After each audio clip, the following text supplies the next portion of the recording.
cannot make it because of, so I don't believe there are any further. Minutes of the meeting held on the 15th of April. Were there any points or queries on the minutes? Not, I will propose they are accepted and seconded by Councillor Toy. No items of urgent business. Were there any declarations of interest on items on the agenda? No. Okay. Mr. Chairman, no declarations, but I'm expecting a phone call from a doctor, so I'm going to have to keep my phone on. No problem. So That's if my absolutely phone's on, fine. it's deliberate, which is unusual for me because I Yeah. normally forget. But Yeah. and I'll try and sneak out. Okay. Those, That's absolutely fine.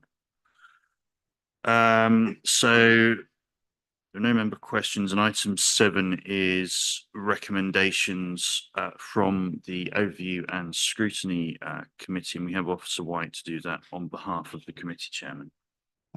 Thank you, Chairman. This is from Councillor Dixon, who chairman of the committee, who has said, I'm unable to attend the subject meeting today, so please note my apologies. In respect of item 7.1, which is the water summit, it's self-explanatory, and in respect to 7.2, the Rocket House call-in, Councillor Dixon would have confirmed the split decision of the overview and scrutiny committee, which was to accept recommendation C, which is on page 15 of the agenda papers.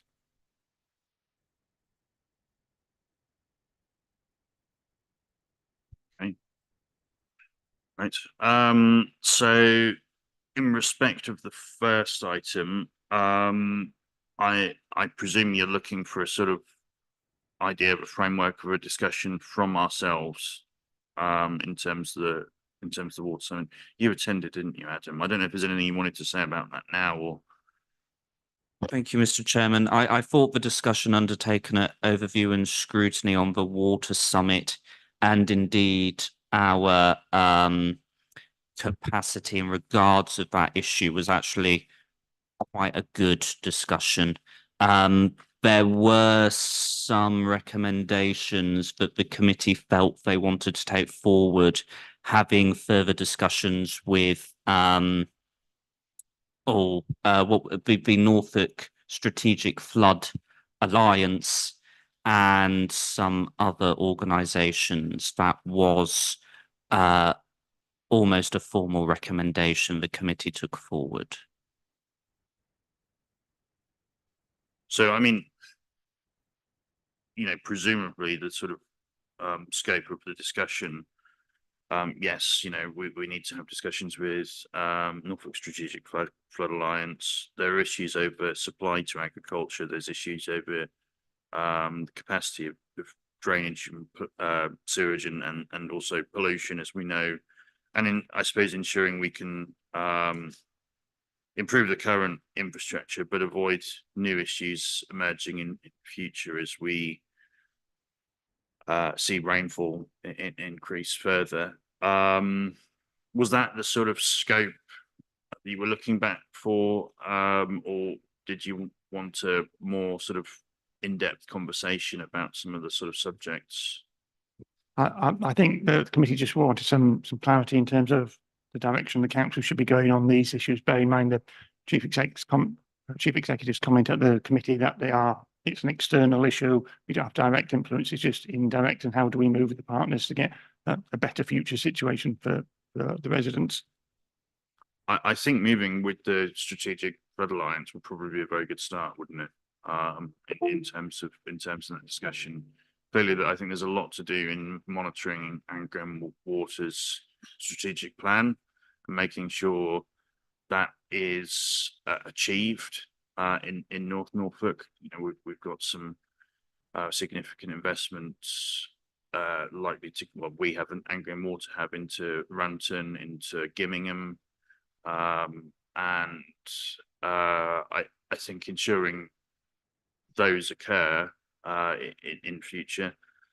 It's certainly, an economic growth and transition discussion, but there's obviously a big conversation as well about ensuring adequate water supply for hydrogen at Bacton in the longer term but also currently water supply abstraction licenses, etc., for agriculture. So I think there's quite a lot of different areas, you know, to pick from. Whether you want to, I suppose, pick from that list and focus on something, or try and focus on in the round, I suppose is a matter for the committee. Harry, you wanted to come in?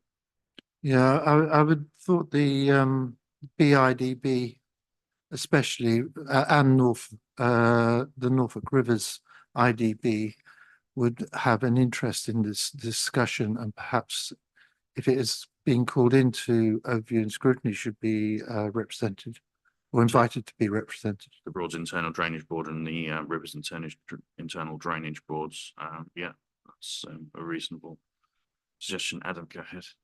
Thank you, Mr. Chairman, for allowing me to come back. One of the organisations we did discuss during that meeting was Water Resources East.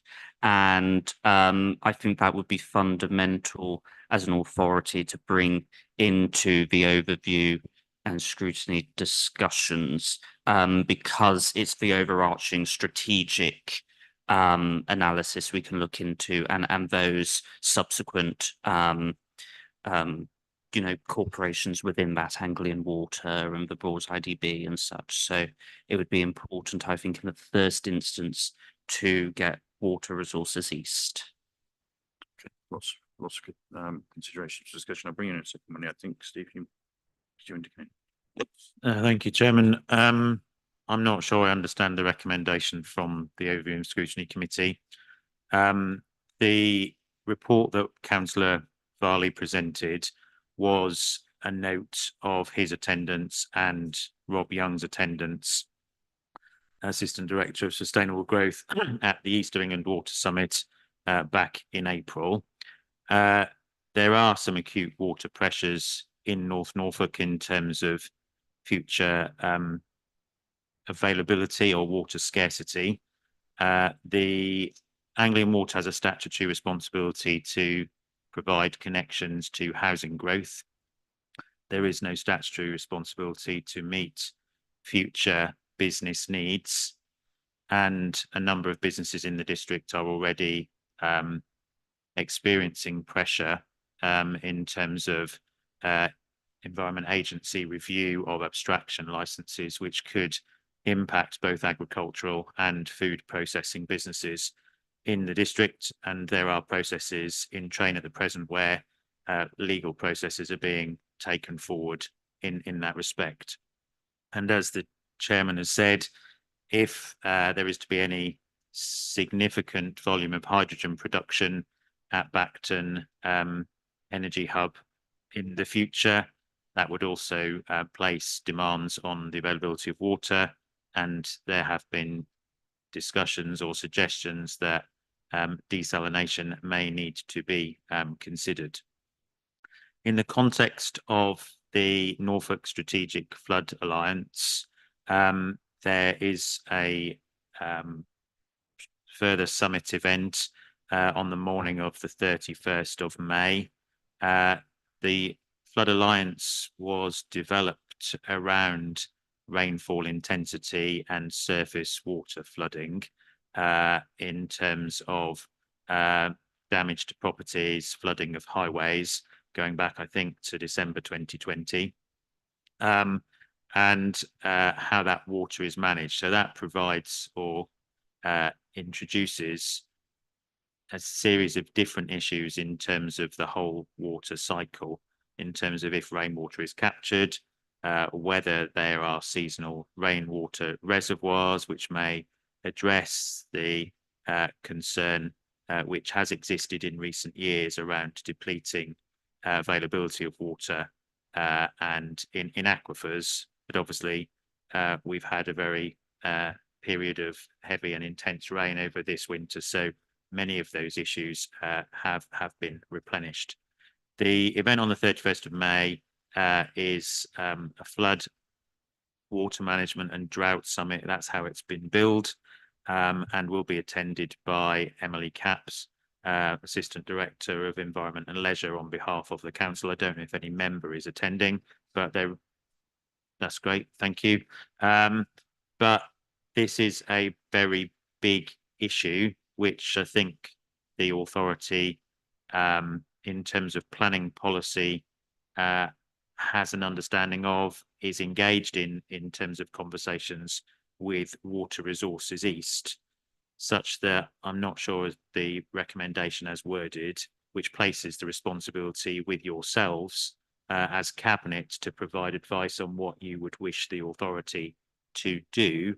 I don't know what the expectation or outcome of that is, because this is quite a detailed issue around which there is knowledge amongst officers and some members. If it is around disseminating or increasing that understanding, that's something we could obviously do. But I would think I would need to understand both yours and Overview and Scrutiny's expectations about how that is best to be achieved. Is it a workshop? Is it some speakers from Water Resources East or Anglian Water or others? But this is one of many issues around utility provision and potential constraints on growth in this district, which I appreciate people may wish to understand in greater detail, but there is knowledge and understanding amongst officers who continue to participate in what I believe are relevant groups and meetings over this issue. So that wasn't my recollection of the recommendation at all. So my recollection of the Overview and Scrutiny recommendation is that they were going to call in the Norfolk Strategic Flood Alliance and Water Resources East. So that was my recollection of the recommendation. I don't know if anybody else has that. Well, there's a recording of the meeting, so Yeah, that issue can be reviewed Yeah, if I that's think what you would that's- wish to have. I would like that to be done. Thank you. Chair, for clarity, there were a number of recommendations from the committee, and Councillor Fredericks is quite right. That was one of the recommendations, but there was a separate one which was coming back to the cabinet to ask in relation to that wording about the wider issues about water issues and picking up some of the points that the chief executive has said in terms of if the committee is going to run a summit, what sort of thing should it look like? Is it within an overall remit of direction that the council wants to do and things that it is able to do in terms of what are quite substantial issues? All right, thank you. Go ahead. Thank you for letting me come back. So what would be helpful then is if perhaps the officer could have a look at the recording again and then give us a bit of clarity on that second recommendation, because I certainly don't remember anything about it, but it'd be great to have some clarification. Okay. Thank you. However, setting a framework for a discussion probably would be quite useful in respect to that. I've got Lucy and I'll come back to you, John. Thank you. I think the concern I've got overall is that we need to understand what it is we're trying to find out or what direction we're trying to go in first, because I'm concerned that it will end up being a general fact-finding mission with no direction or purpose. So it would be really beneficial for us to understand our part in it. We've talked about the issues with planning. We had some issues where some of our residents' communities flooded over the winter month. That's quite important. The public health aspect of where some of the private sewage systems fail and things like that. So we need to understand from our perspective what the water impacts are that we're facing as a local authority. And then I think we need to then go out and ask what the people who are responsible or have a part to play in that are doing about it, because otherwise it's going to lose sight of what the issues are in North Norfolk. And I genuinely would like it to be as beneficial as possible to everybody. So we need a purpose really for what this is. It's fine to have fantastic conversations and understand more, but it needs to be beneficial because it's our officer time. And I don't want our members to lose sight of what we're trying to do here in North Norfolk District Council. Thank you, Mr. Chair. Yeah, I think the word's been mentioned several times is strategy, and that's where as cabinet, we need to understand what the strategy is and who is going to look at it overall. So we've got knowledge of what the individual things are. We've got officers engaged with that. We know what our issues are, where we're likely to be short of water or where we need treatment plants. But we need to know who is going to keep that on track for future development and how that's going to pan out. And I think, so from our point of view, certainly from my point of view, I'd like to understand how strategically they're going to do that and then how we make sure they deliver that so that if we're going to deal with flooding in an area, how's that going to be done and then make sure they deliver it. So that's my view. Thank you. Microphone on. Harry, go ahead. Just that we haven't mentioned the Department of the Environment in this, who have engaged Jacobs as consultants regarding a lot of these issues. And they are the overall strategy. They are controlling the overall strategy of this in the region. I would say that that is a really important part of this.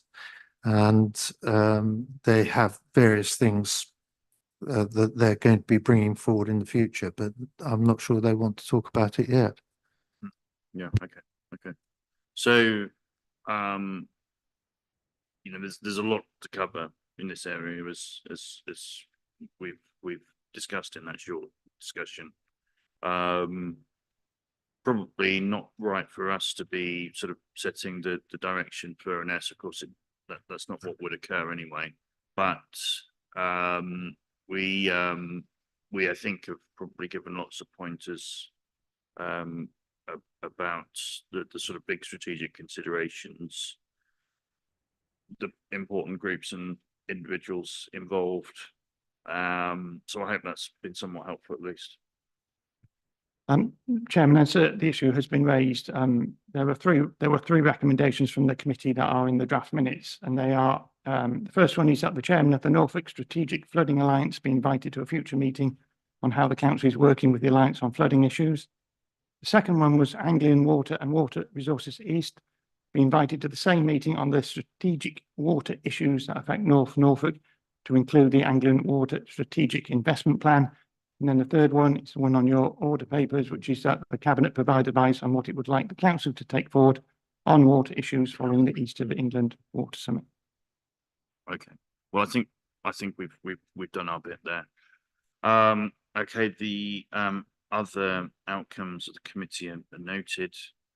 And we move on to item 8, the short-term lease for the Rocket House. Are you happy to say a few points to introduce this? Thank you. Thank you, Mr. Chairman. I know that I'm not the only person named on this, so unless Councillor Blathwaite wants to speak, I'm more than happy to introduce the item. Thank you. Thank you for that. No, I'm more than happy to introduce the item because there are 4 of us who are named on the paper. But I know that every time the Rocket House comes up, I tend to take the item, and I didn't want my colleagues to think that I was hogging the limelight. The paper in front of you is very straightforward. Do note that there are purple papers, so if we need to discuss anything in there, then we will need to go into private business, but we can allude to it as long as we don't talk about any detail. It's a very short paper, but I'm happy to hand over to Renata if she wants to add any meat to that. There isn't really much more to add apart from what's written in the paper at the moment. Thank you. Just in summary, really, the existing tenants served notice to vacate this summer, but following discussions, short-term lease is proposed to enable them to stay in occupation until October. Terms and conditions regarding that are in the exempt appendix. Thank you. Yeah, absolutely. Thank you. So, well, first of all, I just wanted to thank officers and welcome all the work that's been done here. And just to further note, there will be a joint release with the RNLI shortly. I think any day now, if not today, about future arrangements. So I don't have anything further to add. So Lucy, happy to propose those recommendations? that Yeah, we absolutely originally happy to sent, please? propose them. Yeah, happy to second them myself. And vote of all those in favour, please. Yeah. Okay. That's unanimous. Okay, thank you again for all of the work there. Item 9, there's no reason to exclude press and public, and there is no private business to discuss. So that's the conclusion of the meeting.